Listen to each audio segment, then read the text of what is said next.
Hello, ladies and gentlemen. Eddie Marcus here again. You know, as spokesman and advocate of basic human rights, as I've always indicated, what I'm referencing are the rights that individuals as human beings have for being in bodies on this earth, created by a power that we know not of. It's invisible. But it was established that living on this earth, your basic rights, those things are essential for your survival, utilizing the resources that have been given by God, and your aspirations and the gifts that you have, that you can create any and everything that you want, need, or desire. And there are various ways you can do it. You can do it in a way that brings peace and prosperity and freedom and joy to your lives, your dreams lived, none of your needs uh, are lacking. You're living a dream life. Then there's another way you can do it, which means that not all people are important, just some.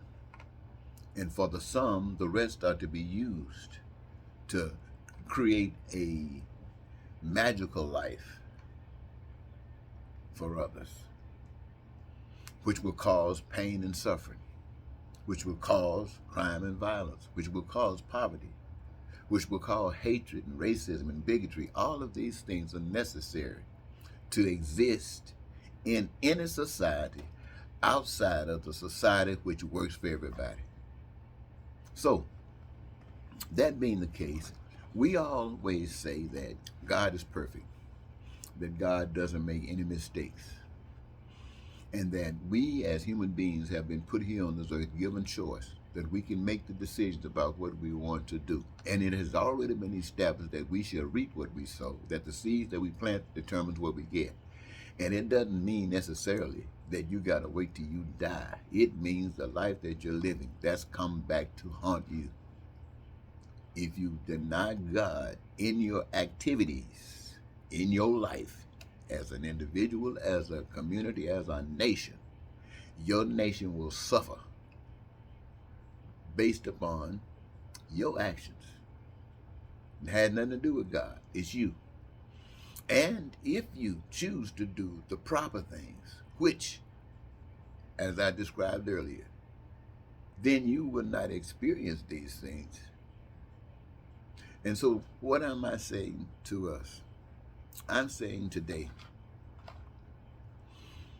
that based upon the way we've been taught about Christianity, it seems as everybody, if they are not already in heaven, they're going. The greatest crooks that ever lived are in heaven, according to some. But it has been said that heaven, when corruption entered there, that corruption was kicked out. And apparently in the garden as well. And here, we have accepted someone telling us that a man came down here and lived amongst us, who told us, who showed us exactly the power that we can exhibit, that we got, but we don't know it, we don't understand it, but we could exhibit it if we had that kind of faith, the same kind of faith that was necessary to allow them to walk the water and to do the things that was done, would actually allow you to lay your hands on the sick and they recover, would actually cause a manifestation of that. If you represented that, we don't represent that.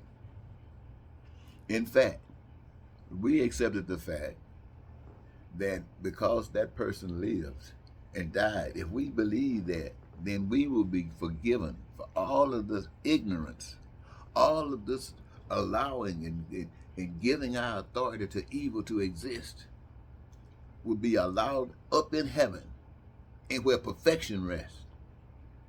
How in the world can you be deceived to believe some stuff like that? Ain't no way a corrupt person getting into heaven. I don't care who told you that. Let me ask you something. How you feel?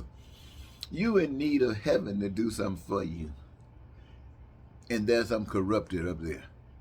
The only way that you would want a corrupt person in heaven if there was a way for you to negotiate with that corrupt person in heaven. And what kind of heaven would that be that have angels or whatever is in heaven looking down, making decisions based upon race, or gender, or your sexuality? What kind of heaven would that be? I don't think any of us would want anything to do with a heaven like that. So, why in the world you let somebody convince you that your evil, low-down, hateful, unloving butt is going to heaven? And you say, well, why did I say that about you? I said it about you because as long, I don't care how much love you got, as long as you can accept the fact that people in this country and everywhere else and other places, it's okay for them to not have housing when they need it and want it. When it's okay for them to be denied the basic essentials for survival. When you just sit back because you got yours and that's somebody else's business and I don't care, you think somebody gonna let you in heaven. No, baby girl, I'm just gonna tell you, you're not getting up in heaven. You can say what you want to say, you can condemn me and do what you want to. I'm gonna tell you according to my understanding, that is not going to be allowed. No, if you get into heaven, it's because you want to go to heaven. You made the choice to go to heaven. Nobody gonna let you make the choice to go to hell and snatch you out of that line and put you in heaven.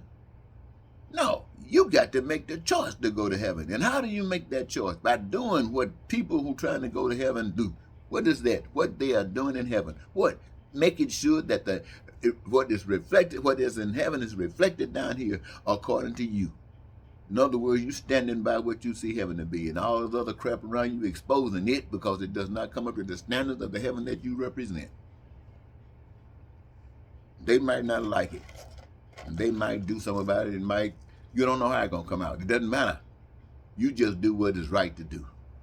Leave that other stuff to something else to worry about. Let God worry about that. You just do what you're told to do. Walking around here trying to give life to the old evil stuff every day. Yeah, I'm fussing. Because you got some of the most evil people trying to represent government. You got some of the most evil people trying to change this nation and make it worse because they are so evil. So they want to bring this nation down to that level so they can, so they got some power. They've reduced the people so low till now they got power. Can you imagine all this ugly stuff in Washington, D.C.? You know what side I'm talking about. I'm talking about the ugly side, the side where it's coming from. Can you imagine that? Bringing you who are looking down at them, bringing you so low that they are above you, not just in what you see, but in government. The only way you can deal with that, not try to undermine them, just do the right thing. You can't lose. Well, let me pause. I guess as I leave, I want to leave this with you. The truth according to my understanding, and I'm speaking according to my understanding, and I have told you that I have been given this permission to do this. According to my understanding, our mothers and our fathers, our sisters and our brothers and our cousins and our uncles and our friends and our co-workers, and even those that we just admire, they are not in heaven. Now, am I saying that all of them? I'm not saying all of them. Where are they? I don't know where they are, but I do know where they aren't, and that's heaven. And we, the American people, black and white, young and old, men and women, and people all over the earth. I don't care what your religion is, what you got in Iran, what you got in Israel, what you got in Africa, what you got anywhere. We are all on the path to hell. The hell that we live in right now, it is living by our authority. It is our power that allows Putin to bomb those people. It is our saying it's okay. We have gotten ourselves into a corner with our ignorance and with our hatred and our deception, till we can't get ourselves out of this, it seems. We can get ourselves out of it, but it is calling on us to be worse than we have been or better than we've ever been. I say, let's be better than we've ever been. Now, what do you say?